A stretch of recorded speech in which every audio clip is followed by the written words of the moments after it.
जय श्री कृष्णा दोस्तों, आप सभी का मेरे चैनल में बहुत बहुत स्वागत है। दोस्तों, ये तो हम सभी जानते हैं कि एक वर्ष में 24 एकादशी आती हैं।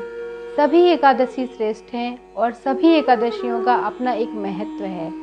इसलिए हमें सभी एकादशियों का व्रत रखना चाहिए। लेकिन अगर आप किसी कारणवश पूरे वर्ष की एकादशियों का व्रत पालन नहीं कर सकते हैं तो एक वर्ष की 4 एकादशी तो सभी को करनी चाहिए। और आज मैं आप लोगों को इन्हीं 4 एकादशियों के महत्व और वह कौन सी 4 एकादशी हैं जिनको हम सभी को व्रत रखना चाहिए, उसी के बारे में आज मैं आपको इस वीडियो के द्वारा बताने जा रही हूँ। दोस्तों, हर माह कृष्ण पक्ष और शुक्ल पक्ष होते हैं जिनमें 2 एकादशी तिथि पड़ती हैं।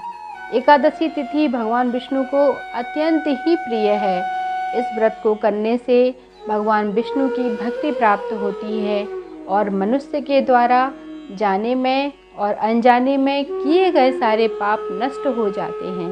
इसीलिए इस दिन व्रत, जप, तप, दान, पुण्य करने से मनुष्य मरण के बंधन से मुक्त होकर मोक्ष को प्राप्त करता है। वर्ष की वह कौन सी 4 एकादशी हैं जिनको हम सभी को करना चाहिए और यह वर्ष की सबसे बड़ी एकादशी मानी जाती हैं।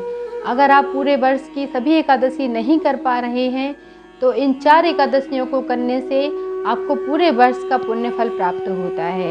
इसमें सबसे पहली एकादशी है आषाढ़ शुक्ल एकादशी, जो कि आषाढ़ के महीने में आती है।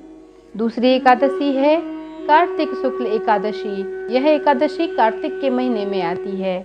और तीसरी एकादशी है अघन शुक्ल एकादशी, जो कि कार्तिक के बाद आती है। और चौथी है ज्येष्ठ शुक्ल एकादशी।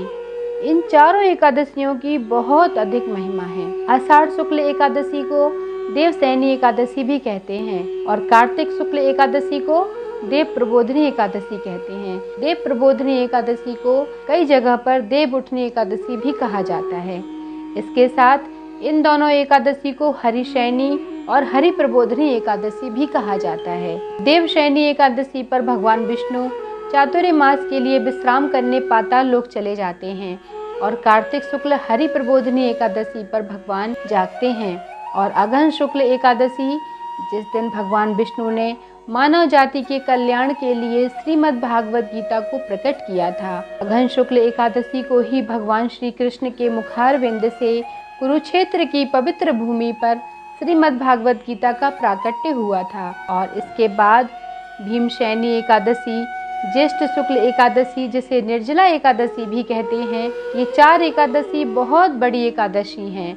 उनमें से जो चातुर्मास से एकादशी करते हैं वो आषाढ़ शुक्ल एकादशी से ही चातुर्मास एकादशी आरंभ कर देते हैं। अगर किसी को एकादशी व्रत आरंभ करना है तो कार्तिक शुक्ल एकादशी अर्थात हरि प्रबोधिनी एकादशी से व्रत को प्रारंभ करना उसके लिए अति उत्तम होता है। या आपके मन में जब भी एकादशी व्रत करने का संकल्प आ जाए तभी से इस व्रत को करना सबसे उत्तम होता है, क्योंकि भगवान के व्रत व पूजा के लिए जब मन में शुभ संकल्प पैदा हो वही समय उत्तम होता है।